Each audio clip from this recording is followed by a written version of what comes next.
Salut à tous, je suis ravi de vous retrouver dans cette vidéo. Je suis en compagnie de Jacob Carou. Jacob, c'est la tradition.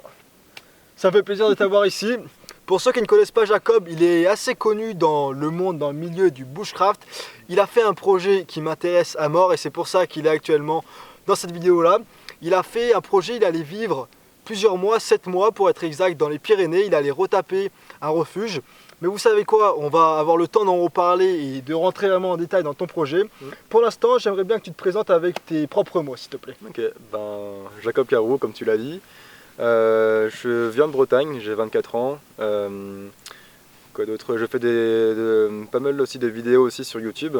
Très intéressante. Un peu comme fait Dimitri, plus orienté bushcraft, vidéo.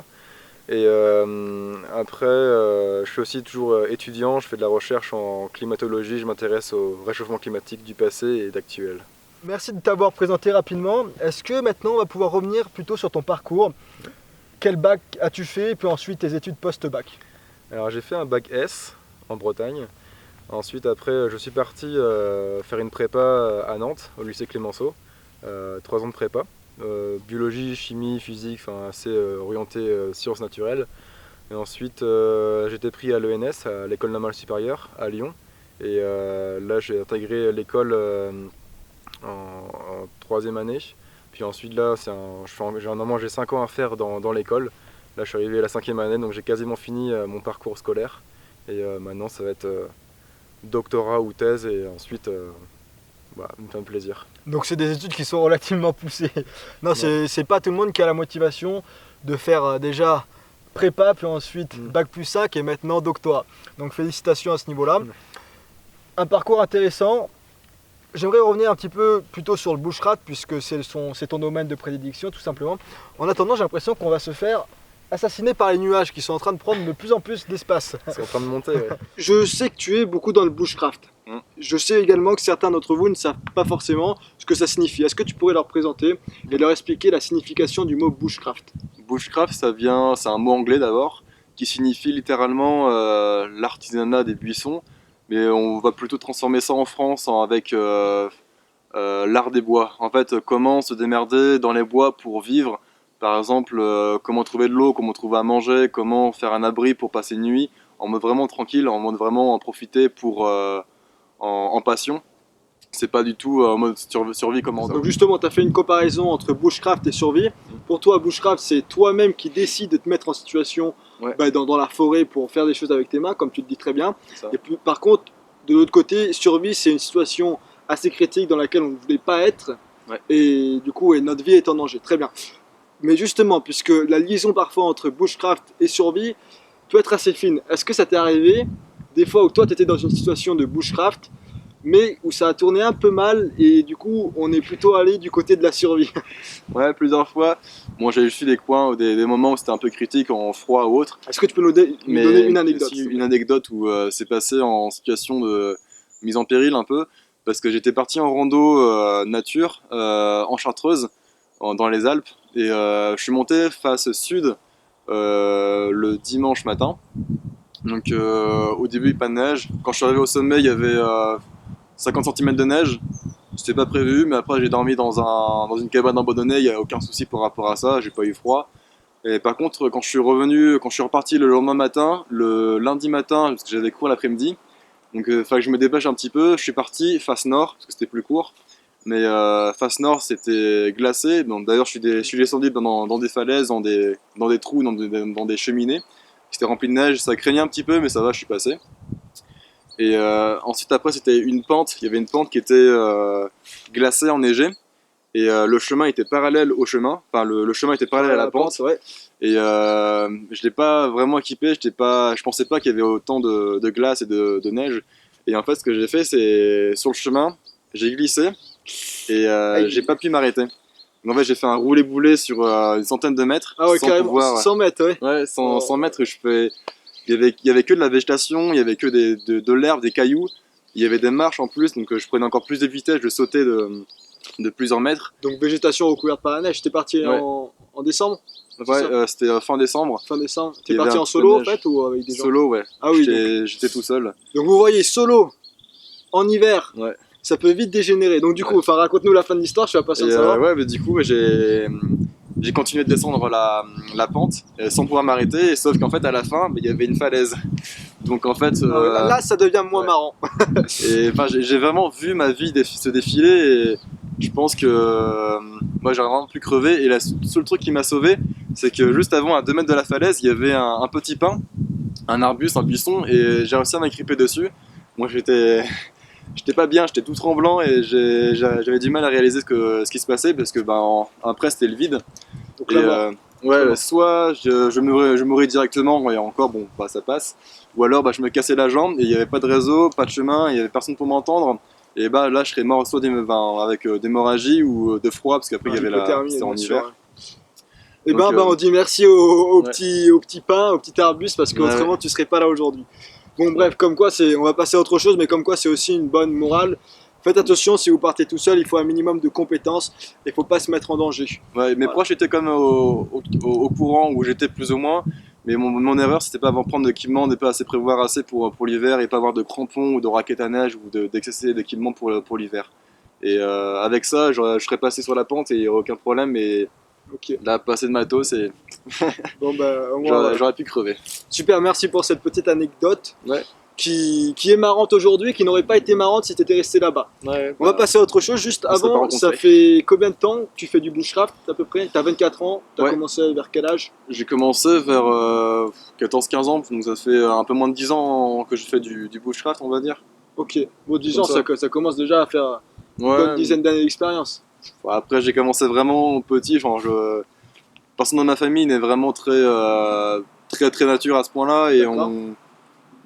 tout ce que j'ai appris, c'est vraiment en tâtonnant par des forums, par des bouquins. Et personne m'a montré, personne Ok. m'a appris. Et j'ai fait En vraiment. autodidacte. Ouais, c'est ça, ouais. Ok, bon très bien, je suis certain que vous souhaitez également rentrer directement dans ton projet des 7 mois dans les Pyrénées.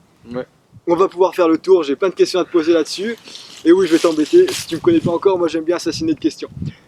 D'abord, tu peux nous raconter en 2-3 mots ton projet, et puis ensuite nous parler de la préparation derrière ce projet. Pourquoi est-ce que tu as voulu partir 7 mois dans ta cabane au fin fond des Pyrénées? Alors, déjà, j'ai pris dans mon école, on peut prendre une césure, une année sabbatique.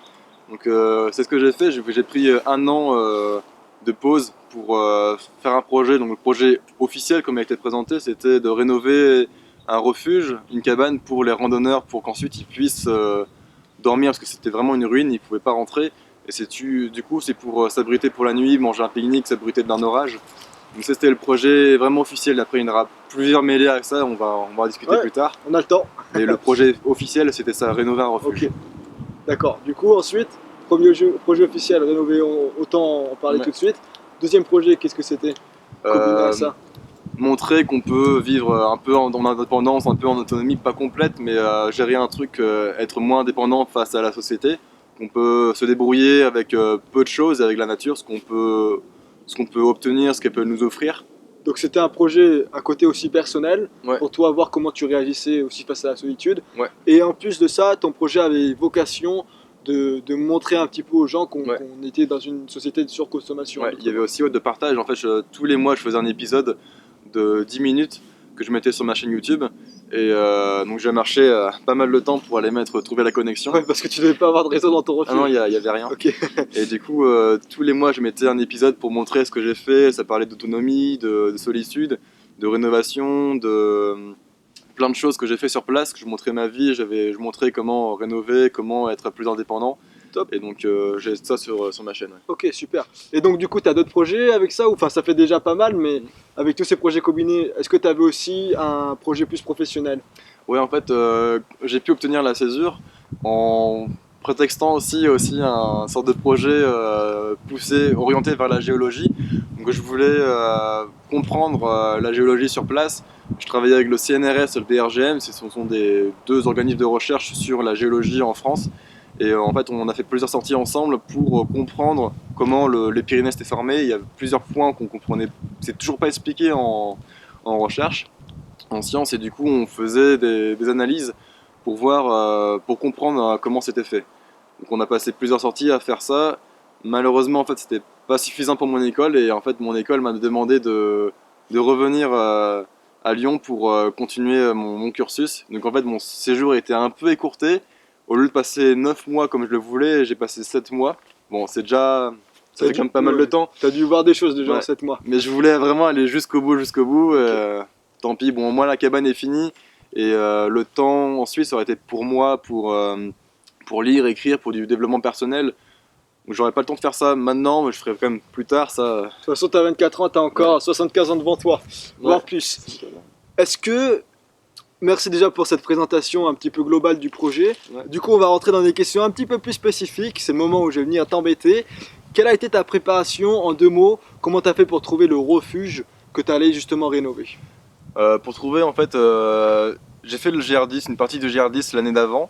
Et j'avais repéré la cabane, ça me plaisait bien l'endroit. Et je suis parti directement voir la mairie demander l'autorisation pour la rénover bénévolement, Ah, carrément. dans un vrai cadre. Et ensuite, comme j'ai déjà vu l'endroit en été, après j'ai vu à peu près les ressources qu'il y avait, j'ai vu les disponibilités en eau, en nourriture et tout. Donc en fait, en revenant après chez moi, enfin 6 mois après, je me suis préparé en choisissant le matériel. Donc je suis allé par exemple trouver des matériaux, des outils sur le bon coin que j'ai après restauré pour avoir des outils pour le bois, pour la terre, pour la pierre. J'ai prévu aussi tout ce qui est installation électrique, on en parlera peut-être plus Ouais, si tard. tu veux, ouais, avec plaisir. Ça, on avait prévu aussi en termes de consommation d'énergie reçue. Et Juste pour qu'on soit sur la même ouais. longueur d'onde, qu'est-ce que t'as fait pour rénover en termes de rénovation, en termes de travaux? Qu'est-ce que t'as fait sur le refuge? donc sur la cabane, c'était vraiment une ruine de base. Donc là, j'ai tout nettoyé, j'ai ramené 40 kilos de déchets que j'ai tout bazardé. Mais attends, je suis désolé, je te coupe parce que tu m'as dit que tu y allais, quand tu es allé dans ta cabane le premier jour, il y avait de la neige, non? Ouais, Déjà, tu y allais quand dans cette cabane? alors je suis arrivé début avril. Et il y avait encore de la neige dans le cabane. Ouais, Et donc, comment t'as fait pour tout virer comme ça? bah, c'était pas facile, il y avait encore un mètre de neige, c'était pas évident. Mais bon, on a creusé déjà l'entrée pour y accéder. Et ensuite, on a tout pris dans des sacs poubelles et après on les a transportés en luge jusqu'au village pour Oh, le tout trip. bazarder. Et donc ça c'était une première étape, tout nettoyer, Ok. tout bazarder parce que c'était vraiment dégueulasse. Et ensuite à l'intérieur j'ai attendu un petit peu parce qu'il y avait encore pas mal de neige, il y a eu 2 mois de neige. D'accord. C'était pas prévu, normalement c'était pas ce qui est prévu en termes de météo. Donc, t'as commencé les travaux en juin. Ouais, c'est ça. Ok. Fin mai, début juin, j'ai commencé vraiment à faire des trucs. Et là, j'ai tout cassé la sorte d'enduit en plâtre, en ciment qui était à l'intérieur. Il commençait à se dégrader, à se casser. Il était pas beau et c'était pas du tout isolant. Donc j'ai tout cassé à l'intérieur. D'accord. Et à ce moment-là, en fait, j'ai installé un tipi à l'extérieur et je dormais à l'extérieur parce que Ah. c'était plus pratique de travailler sur un chantier à l'intérieur et dormir autre part. Et puis, avec toute la poussière, j'imagine, ça devait pas Ouais, être top. c'était horrible. Et Ok. dans le tipi, bon, moi j'étais dehors, mais il faisait commencer à faire assez bon après en juin, donc il n'y avait pas de souci. Et ensuite, j'ai creusé de l'argile, j'ai creusé du sable pour refaire les enduits. Il y a la mairie qui m'a donné un peu de chaux et j'ai mélangé avec de l'herbe, avec de la paille et j'ai fait une sorte de mortier d'enduit que j'ai refait sur toutes les murs de la cabane. Donc, c'est une ça. construction assez naturelle finalement. Ouais, à part juste la chaux, il y a eu 3 sacs de chaux qui m'ont donné. Et vraiment pour les enduits, il y avait que ça. Tout le reste c'était sur place, c'était vraiment local. Et au moins maintenant en fait c'est un truc qui est plus naturel que le ciment, ça respire et c'est beaucoup plus agréable à voir, c'est plus chaleureux. D'accord. Donc ça c'est pour l'intérieur. Après j'ai aussi refait le toit, c'était une sorte de... Ouais, c'est de la tôle qui était percée, il y avait des trous dedans, c'était pas isolant, c'était horrible. Et ce que j'ai fait, j'ai posé des bâches végétales, non pardon, des bâches pour faire un toit végétal. Donc c'est des grosses bâches imperméables qu'on utilise pour faire les toits végétaux, pour faire carrément des mares. Donc c'est vraiment des trucs lourds et qui sont vraiment bien étanches, qui résistent au temps et à l'humidité. J'ai aussi mis du géotextile, il y a après du compost et des touffes d'herbe. Donc en fait il y avait un toit végétal qui était bien épais, il doit faire 20 cm d'épaisseur. Et au moins là c'est bien isolant et c'est beaucoup plus agréable à voir un toit végétal avec de l'herbe plutôt qu'un toit en Ouais, tôle. bien sûr, non mais t'as bien fait, Ouais. c'est cool, c'est une construction intéressante en plus. Donc là maintenant c'est étanche, c'est isolant et c'est agréable à voir. Et t'avais C'est- aucune compétence, quelle que soit, dans le bâtiment auparavant? Non, pas particulièrement. J'ai fait une cabane il y a très longtemps qui est aussi sur ma chaîne, un peu pareil dans le même esprit, toit végétal, colombache torchis et tout.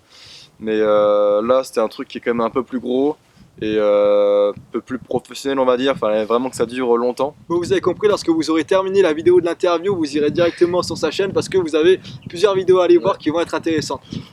Pour l'instant, on va rester tous les deux ensemble. Est-ce que Je tu vais juste pourrais... préciser un truc aussi. Dis-moi. Je faisais tout à la main. Je coupais le bois à la hache, à la scie, au ciseau à bois pour faire les entailles, les encoches. Après, trou à la tarière, encoche en bois, cheville en bois. Je faisais tout à la main. Ok. Ou à cheval. Il y a un cheval qui m'a aidé à débarder du bois de la forêt. Tricheur, là je rigole. Non, mais je te respecte parce que c'est pas facile et puis ça met beaucoup plus de temps qu'on est tout seul Ouais, ça fait pour gérer des travaux. Ça fait des Ah, cales c'est aux sûr, mains. ça fait la corde. Ouais.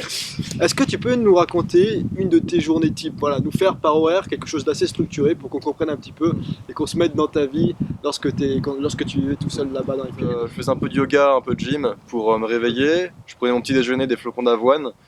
Et ensuite, je Flocons commençais. d'avoine, pas cuite parce qu'on en a parlé auparavant. Non, bah, je mangeais juste des flocons d'avoine crus et un peu d'eau et du sucre. Et voilà, quoi, ça me faisait un petit déj. Ensuite, je commençais vraiment le matin à travailler sur la cabane, sur le chantier. Donc ça va être couper du bois, faire des enduits, creuser de l'argile, plein de trucs divers et variés. Ok. Jusqu'à, on va dire, midi 13h, un truc comme ça, jusqu'à ce que le soleil soit au plus haut. Après, pour manger pour midi, je me faisais un petit manger où je mangeais des restes. Donc souvent c'est des chapatis, du riz, des lentilles. D'accord. Après, une petite sieste quand même, ça fait plaisir. On profitait un peu, être au calme. Il faut profiter quand même quand tu es dans ce genre de chalet comme Et ça. l'après-midi, c'était soit je continuais les travaux si j'avais besoin de continuer vraiment sur place. Par exemple, les enduits, il fallait que je continue toute la journée parce qu'il ne fallait pas que ça sèche. Ou autrement, ce que j'aimais bien faire, c'est aller me promener, faire des petites randos dans le coin, ou alors faire des cueillettes, faire de la photo, faire de la vidéo, ou vraiment profiter du paysage. Et autrement, après, il y avait aussi couper du bois pour me chauffer, trouver de l'eau pour boire, parce que j'ai pas d'eau courante, donc c'est pour boire, pour faire la vaisselle, pour me laver. La source d'eau, elle était à combien de temps pour qu'on ait un ordre d'idée? Elle était un peu plus haut, elle était à 100 mètres plus haut, il fallait marcher 15 minutes au total. Aller ou aller-retour? Aller. Ah ouais, donc aller, ah oui, tous les jours aller prendre de l'eau 15 Donc, il minutes. fallait garder une demi-heure pour aller faire Ok. le plein d'eau. Et C'est ça un peu avec de chiant. la neige et tout ça, tu devais début, faire ouais. pareil. La neige, après, je la fondais. Ouais. Mais surtout qu'il fallait rapporter 15-20 litres d'eau tous les jours pour arroser le potager, pour faire la vaisselle et tout. Donc c'était un peu C'est chiant. bien, ça t'a forgé, hein, ça a forgé un homme Ouais. en tout cas, ce genre d'expérience. D'accord, et du coup ensuite, Et après, le soir, l'après-midi, enfin fin de soirée, j'aimais bien après me poser, voir un peu les changements, le coucher de soleil et comment est-ce que la fin de journée se fait. Donc c'est assez agréable de se poser et voir un peu toute la nature qui a vraiment, enfin devant soi, on est dans la nature. Après, je me faisais à manger ou je prenais des restes du midi. Et après, la soirée, c'était souvent écriture, lecture. Et je me couchais après, pas trop tard, vers 22h, et je m'endormais parce qu'il y avait une journée bien remplie. Donc pour attaquer après la seconde journée. du coup le lendemain rebelote. Donc si je comprends bien, Ouais. le soir, tu te gardais un petit peu de temps pour toi, un petit peu de Ouais. développement personnel et Ouais, j'allumais une bougie et je faisais un peu de lecture, d'écriture, et je me posais vraiment du temps pour moi en fait. c'est bien, c'est intéressant. Du coup, t'as gardé un petit journal intime ou Ouais. quelque chose comme ça? Ouais. Super, c'est cool. Bon, après, ouais, c'est la journée type. Après, il y avait des trucs un peu plus différents en fonction des journées, mais en gros, c'est la journée type, ouais. Très bien, non mais c'est intéressant. On va revenir sur un point, tout ce qui est autonomie, alimentation. Ouais. Déjà on a parlé de l'eau, du coup ta source d'eau était à 15 minutes aller, ce qui demande un peu d'effort pour aller en récupérer. On va parler maintenant plus nourriture. Comment tu as fait? Parce que j'imagine au tout début, quand tu es arrivé en avril avec 1 mètre de neige, il ne devait pas y avoir beaucoup de cueillettes possibles. Ouais, pour la nourriture, comme tu disais, il y avait 1 mètre de neige, donc je pouvais rien faire pousser. J'avais pas non plus de cueillette possible. Donc je devais vraiment en fait, tout acheter sur place, enfin acheter au village. Et tous les mois, je descendais pour acheter pour 1 mois de nourriture. Donc Le village étant à combien de temps de ta cabane? Tu comptes environ 5-6 heures de marche, l'aller. Et donc, Ah ouais, à pattes. ouais, fallait faire Ok. l'aller-retour. Moi, souvent, je descendais parce qu'il y avait 1500 mètres de dénivelé, donc je descendais en une matinée. Je prenais 2-3 trucs au village et après quelqu'un me remontait, je faisais du stop ou je demandais à des gens qui étaient dans le coin. Donc c'était possible de remonter en voiture, il y avait un chemin? Ouais, tu montais une bonne partie en voiture. Tu montais peut-être 1400 mètres et après j'avais encore, on va dire, une bonne demi-heure de marche pour revenir à la cabane. D'accord, donc ça c'est ce que tu as fait. Et Ouais. pour ça peut vous intéresser, qu'est-ce que tu prenais en nourriture principalement? Féculent. Enfin, pour un mois, on peut pas prendre des légumes ou des trucs trop frais, donc c'était bah, type comment partir en randonnée, donc ça va être du riz, des lentilles, de la farine, euh, des trucs vraiment, épices. ouais, des trucs séchés, déshydratés qu'on peut cuisiner et qui se conservent très longtemps. Et au niveau de ta source de protéines, non? Comment t'as géré ça? Tous les mois, j'avais un petit bloc de jambon sec, j'avais 800 grammes. Par mois? Ouais. D'accord, donc t'as Donc, fait une petite carence en protéines, t'as dû prendre des légumineuses et ouais, tout voilà, ça? donc pour c'est compenser. protéines végétales et après j'avais en viande j'avais un petit peu, c'est pas non plus énorme, mais j'avais quand même un petit peu, ouais. Et après, lorsque les beaux jours sont arrivés, t'as commencé à faire un peu de cueillette. Ouais. Ton potager, tu as commencé Ouais, ouais. à le potager à quelle date? J'ai commencé fin avril, donc Ah, il quand y même. avait, en Ah, fait c'est top. j'avais amené des graines, donc il fallait faire mes semis, il fallait tout faire, il faisait quand même assez froid, et j'étais pas sûr que ça allait marcher, mais ça fonctionnait quand même, à part les carottes, elles ont pas pris, mais autrement j'avais quoi? J'avais des fèves, des petits pois, des betteraves, des choux, des pommes de terre. J'avais des courges, des courgettes, des concombres, non, pas de radis. J'avais des tomates, des poireaux, ail, oignons. Donc j'avais Tout ça sur combien de mètres carrés? sur 5 fois 3, 15 mètres carrés. Ok. Et après c'est vraiment un test pour voir si ça marchait. J'étais pas sûr que ça allait vraiment fonctionner. Du coup, au verdict? Bah franchement ça marche bien. Au début, les semis je les protégeais parce que les amplitudes thermiques journée et nuit c'était assez hard. Donc je les protégeais, j'avais aussi trouvé une bâche transparente que j'utilisais comme faire une serre. Et Bien. avec la serre ça a bien marché. Et même que en mi-mai, donc 3 semaines après que j'ai fait mes semis, il a neigé. Oh, Donc la en fait galère. j'avais mes tomates et c'était déjà sorti. Enfin, j'ai fait d'autres semis et elles ont survécu sous 50 cm de neige avec la bâche. Avec la bâche, Ouais. Donc d'accord. il faisait vraiment froid dehors. Elles ont quand même survécu. Bah, ils étaient pas en contact. Non, Du non, coup, elles n'étaient pas ok. en contact. Il y avait quand même un microclimat en dessous, Ok. mais il a fait froid et elles ont quand même tenu. Tu m'étonnes. Est-ce que tu aurais pu être autonome avec le potager ou il te fallait quand même les féculents à côté? Ouais, je pense d'ailleurs, si je voulais être vraiment autonome, j'aurais fait un truc beaucoup plus gros pour si j'étais sûr que ça marchait. Et ensuite, après, j'avais toujours des apports, genre du riz, des lentilles. C'est pas facile à faire pousser Tu m'étonnes, ouais, en bien sûr. montagne. J'étais quand même à 1700 mètres. T'étais à 1700. Ouais. Ok. Et ouais, je pense que j'étais le premier personne à faire un potager à Tu cette altitude m'étonnes, tu m'étonnes. dans le coin en tout cas. Donc l'expérience est relativement positive. Ouais. Et tu ouais, m'as parlé de poules aussi. ouais, j'avais des poules. Ça, je les ai eu un peu plus tard, le temps de faire fabriquer le poulailler. Et j'avais 3 poules, elles me faisaient des œufs. Au début, elles avaient un peu de mal d'acclimatation, je pense. Mais à la fin, j'avais ouais, un ou 2 œufs par jour à la fin. Donc c'était un apport protéique, c'était vachement Par intéressant. les 3 poules ou t'en avais qui. Par les 3 poules, ouais. Il y a une qui a jamais pondu, je l'ai mangée. Bah, t'as bien raison, faut que ça serve quand même. Elle Les- était bonne? Ouais, ça va, je l'ai fait en poule au pot. D'accord. Et les autres, elles ont été sages et du coup, elles ont. Ouais, maintenant après, je les ai donnés à un autre copain, comme ça. Elles pondent toujours, elles sont toujours contentes, elles sont dans la vallée, elles sont en bas. Et là, elles sont mieux, on va dire. C'est quoi, ça doit être un bonheur quand même. Vous imaginez, vous réveillez, vous sortez de votre cabane, puis vous trouvez 2 petits œufs tout frais. Hein. C'est pas les mêmes œufs qu'on a chez Lidl, hein, ça c'est sûr. C'est sûr. Non, c'est sympa. On continue un petit peu sur tout ce qui est autonomie. Au niveau énergie, comment t'as fait? Tu m'as parlé d'une Ouais. bougie. Est-ce que je sais que tu faisais du montage vidéo pour retranscrire et partager tes expériences Ouais. là-bas? Tu devais bien du coup avoir une source d'énergie. Ouais, alors au début, en fait, j'avais rien du tout. Le premier mois où je suis arrivé, en fait, quand je suis arrivé, j'avais juste mon sac à dos, un autre petit sac avec, et j'avais vraiment mon sac de couchage, matelas, j'avais pas d'électricité, j'avais rien du tout. Et c'est ensuite, après, mes parents sont passés un mois après, fin avril, et là, ils m'ont apporté un panneau solaire, donc je l'ai installé à l'extérieur. Et mon père est électricien, donc il m'a fabriqué un panneau électrique. Donc j'avais l'électricité, j'étais 100% autonome en électricité. Panneau électrique de 100 watts. Et qu'est-ce que t'as alimenté avec ça du coup? Là j'avais éclairage, parce qu'avant j'avais pas d'éclairage, c'était pas facile en hiver. Donc là je pouvais m'éclairer, c'est un vrai bonheur. Franchement, pouvoir voir où tu es, c'est. Tu t'éclairais avec quoi? Avant, ma frontale et bougie. Et Et du après, du coup, j'avais des LED qui consomment, D'accord. qui consomment Basse quasiment rien. consommation, Ouais. Ok. Et j'avais 4 LED. Après, je pouvais alimenter mon téléphone, mon smartphone. Après, il était quasiment toujours éteint parce que j'ai pas de raison, donc il me servait à rien. Tu servais pas à grand chose hein, à 1700 mètres d'altitude, c'est sûr. Non, non, T'avais ton ordi? j'avais mon ordi, j'avais un adapteur 12 volts vers mon ordinateur. Ok. Donc je lui mets quasiment jamais non plus, juste pour le montage vidéo. Et les batteries de ma caméra. Et vraiment, j'ai pas de machine à laver, pas de lave-vaisselle, donc j'avais Bien pas sûr, des gros besoins, mais ça me suffisait amplement à ce que je consommais. Ok, bah, franchement, Ouais. moi, je suis ravi d'entendre ce genre d'histoire, c'est quand même fou. Enfin, imaginez quand même 7 mois, quasiment tout seul. Bon, t'avais quelques personnes parfois Ouais. qui te rendaient visite, mais ça devait être une sacrée expérience. D'ailleurs, Ouais. sur l'expérience en elle-même, qu'est-ce que ça t'a apporté? Si tu pouvais me faire une petite liste des choses qui t'ont apporté et qui sont vraiment ressorties, auxquelles tu t'y attendais pas lorsque tu as commencé le projet. Bah, déjà, je pense que en termes d'expérience, ça m'a permis de savoir que vivre en ermite, isolé de pas mal de choses, c'est pas un truc qui me correspond sur le long terme, c'était une expérience de quelques mois.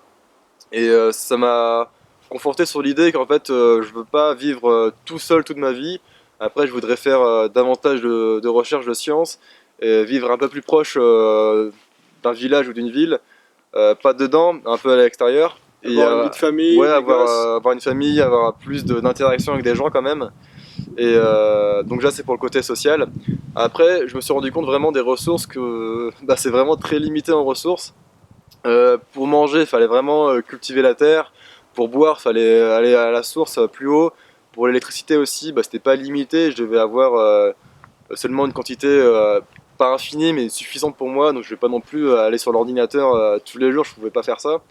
Donc en eau, nourriture, en chauffage et tout, c'était limité. Et je me suis rendu compte vraiment que les ressources, fallait faire vraiment attention. Et quand je reviens en ville, tout le gaspillage qu'on fait, on allume la lumière, on la laisse 3 heures sans vraiment de conséquences, mais moi je pouvais pas faire ça.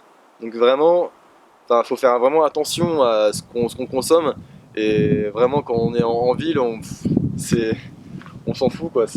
Tu peux consommer autant que tu veux, tu t'en fous quoi. Et ça c'est quelque chose qui va changer vraiment dans ma vie plus tard. On va revenir un petit peu sur ce que le projet en lui-même t'a apporté. Moi, j'avais une question qui me trotte à l'esprit depuis le début de notre conversation, c'est comment est-ce que tu as géré cette solitude? 7 mois, c'est énorme quand même. Ouais, 7 mois après j'étais pas non plus complètement seul. Il y avait quand même. Bon, au début, si j'étais seul, quand c'était la neige, quand il faisait froid et tout, il y avait personne qui venait se promener dans le coin. Tu m'étonnes, même les meilleurs amis, ils veulent pas venir. Donc il y avait vraiment pas personne pour les 2 premiers mois. Et après, quand l'été arrivait, il y avait quand même des randonneurs parce que c'était proche d'un GR. Donc il y avait des randonneurs qui passaient. Bon, ils s'arrêtaient pas tous, hein, souvent c'était juste un signe de main et ils traçaient, ils voulaient vraiment randonner sur le GR10. Donc ils traçaient. Et ensuite, il y avait comme quelques amis qui sont passés, des abonnés ou des personnes, des amis que je connaissais d'avant. Les meilleurs. Ouais, qui sont venus me voir. Donc j'étais pas non plus 100% tout seul. Je sais pas à quelle fréquence, peut-être tous les 3 jours, on va dire, il y avait quelqu'un qui passait, ou tous les semaines, il y avait quelqu'un, je parlais à quelqu'un au moins une fois par semaine, au moins. Et donc j'étais pas non plus complètement seul. Bon, D'accord, après, bon, t'étais quand même relativement seul par Ouais. rapport à, on va dire, nos vies lorsqu'on vit en ville. Mm. Comment Ah. t'as géré cette solitude? Ouais, un humain, je voyais un humain ou une conversation, j'en avais vraiment ouais, ouais, toutes les semaines. Donc il y avait un peu de contact, mais après le reste du temps, j'étais peut-être 90% seul. Et ça, bah, justement, l'écriture, on peut communiquer avec soi-même, justement avec l'écriture, D'accord. pour Ouais. se comprendre C'est une soi, façon. avec aussi la lecture. C'est comme s'il y avait quelqu'un qui nous racontait une histoire, donc on peut aussi s'évader là-dedans. J'aime bien aussi composer la musique, donc en fait... Ce gars fait tout. Il fait ses vidéos, il shoot en manuel et puis en plus il compose sa musique. Ouais, toutes les musiques qui sont dans mes vidéos, c'est moi qui les ai composées. Donc ça prend beaucoup de temps aussi, la création artistique. J'ai fait aussi du dessin, de la peinture. Donc tout ce qui est création artistique, ça prend beaucoup de temps et ça permet un développement personnel qui se moins sentir seul. Après, il faut être aussi, déjà de base, je pense, Faut être bien, apte à la solitude ouais, aussi. je bien pense. physiquement, enfin psychologiquement de base. Pour moi, j'ai aucun problème. Je suis plutôt introverti, donc j'aime bien être tout seul, j'aime bien passer du temps avec moi-même pour me ressourcer, pour être en phase avec ma conscience. Et déjà de base, ça me pose pas trop de soucis. Et il y a un truc qui est une grande différence, c'est que j'ai voulu être dans cette situation-là. C'est pas comme si, par exemple, on me balançait dans le Canada ou quelque part où c'était imposé et j'avais le choix. Et si jamais j'avais un problème, bon, je pouvais toujours revenir au village et avoir des gens avec qui parler.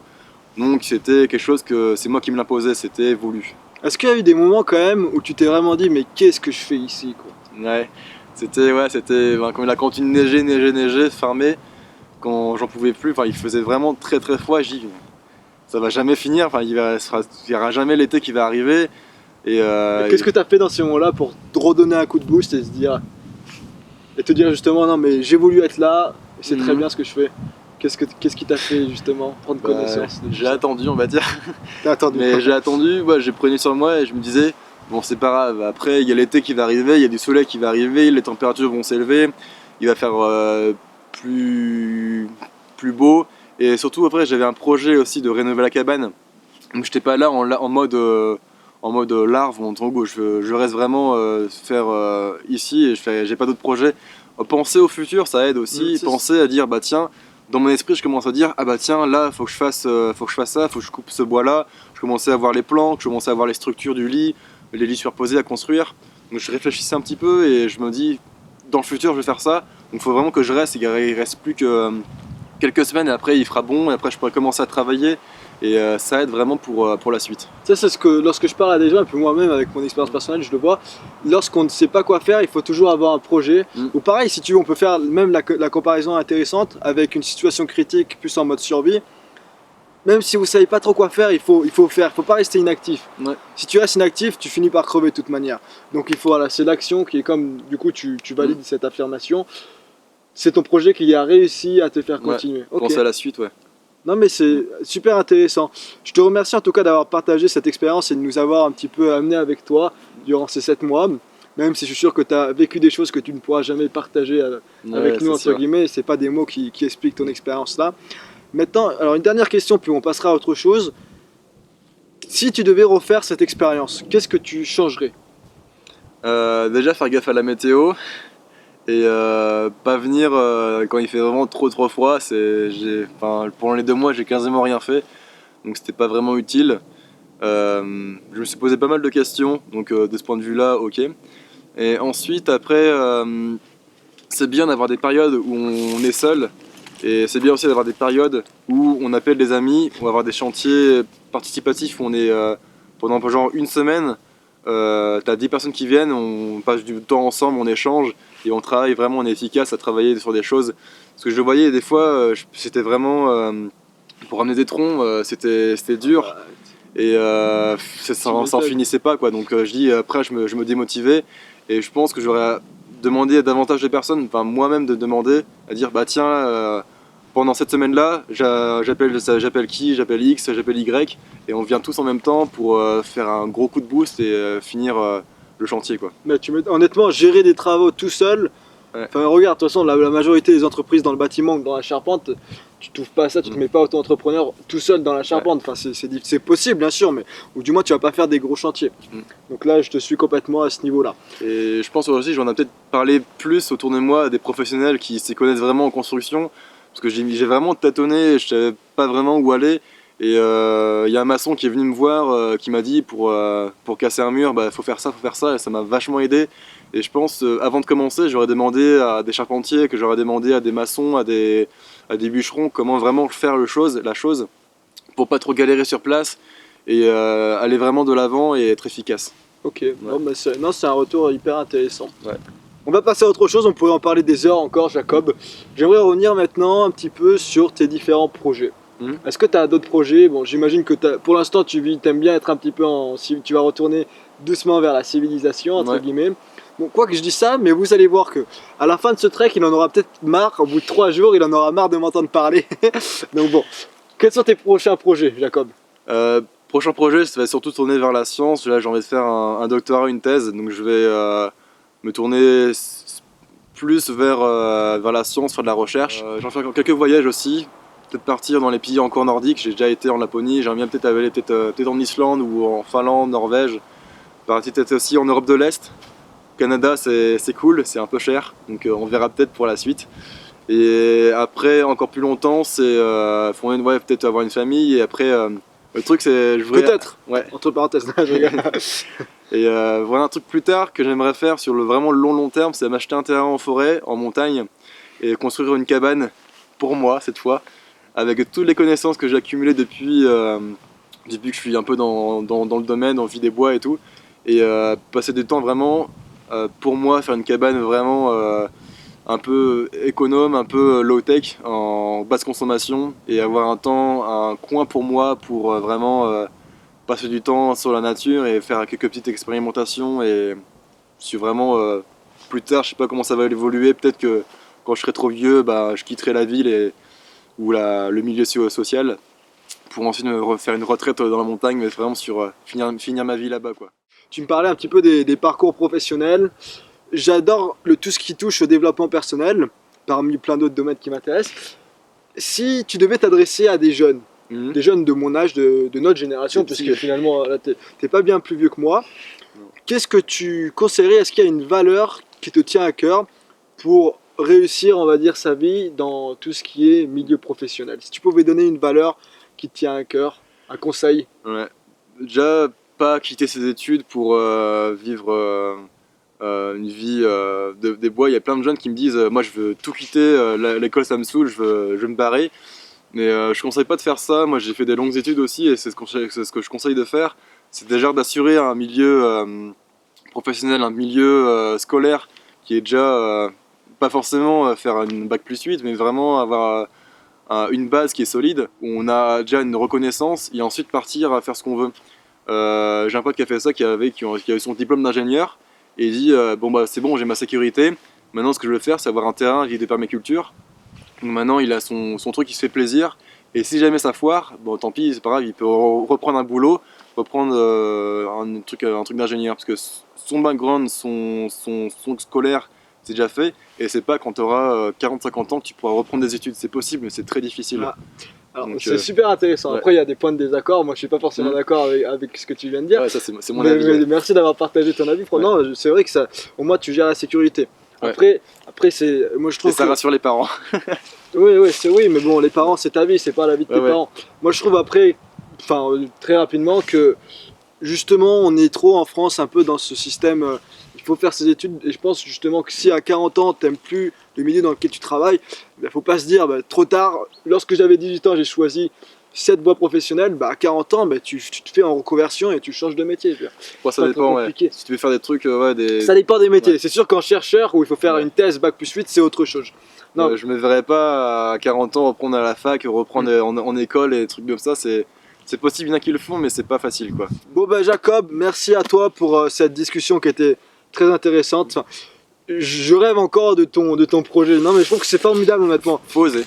Ouais, tout le monde n'a pas. Tiens, ça c'est une autre valeur aussi que tu peux mettre en avant. Faut oser, voilà, toujours être dans l'action. Tant qu'on le peut. Moi j'avais la possibilité maintenant de le faire, donc je l'ai fait maintenant. C'est pas quand j'aurai 90 ans que je pourrai plus bouger, que j'aurai une femme, des gosses, un boulot, que je pourrai le faire. Donc vraiment, quand on le peut faire, faut le faire. Bon, c'est hyper profond et puis j'espère que vous avez pu profiter aussi de ce projet là. Si vous souhaitez, si vous souhaitez avoir plus d'informations sur Jacob Carou, où est-ce qu'on peut te trouver, Jacob? Sur les réseaux? Sur ma chaîne YouTube, même nom, Jacob Carou, pareil. Je vous mettrai tous les liens dans la description de toute manière. Sur Facebook j'ai une petite page, mais c'est pas le truc principal, je mets surtout des photos, quelques réflexions, mais c'est pas le truc principal, c'est surtout YouTube, que ma chaîne principale. YouTube, Facebook, et puis voilà, je vous mettrai tous les liens intéressants dans la description. Il m'a dit qu'il était peut-être en train d'écrire un livre. Ouais. Donc on vous en dit pas plus, on vous garde la surprise. Et puis lorsque ça sortira, si ça sort, tu me tiens au courant et puis on refera une vidéo. Dans quelques temps, le temps d'écrire tout le livre, ça prend un peu de temps, mais je suis en train de voir ça pour écrire un livre. Sur ton projet justement des Pyrénées, Super. Bon, en tout cas, moi j'ai adoré cette conversation avec toi, Jacob. J'espère que je t'ai pas trop embêté. J'ai été assez sage, je trouve, avec mes questions. Si vous avez des questions, vous n'hésitez pas à les mettre dans les commentaires, il vous répondra. Bien entendu, on va terminer cette vidéo là, mais on va continuer, on va rester encore un petit peu ensemble puisqu'on était en train de faire un trek de 3 jours dans le Jura. Pour moi, c'est la première fois que je suis sur cette chaîne de montagne. Donc si la vidéo du trek vous intéresse, alors vous retrouverez également le lien dans la description, le lien qui va bien. Et également, si vous aimez bien, il y a beaucoup d'également là. Allez, dernier, si vous aimez bien ce genre de format d'interview, vous n'hésitez pas à me le dire. Et vous n'hésitez pas également, si vous avez des idées, des thèmes spécifiques qui vous intéressent ou des personnes qui vous intéressent particulièrement que vous aimeriez bien que j'interviewe. Sur ce, on a terminé là. On va repartir pour notre petit trek. J'espère que vous avez adoré. Et puis, comme d'habitude, les amis, merci à tous. Prenez soin de vous et à la prochaine. Ciao.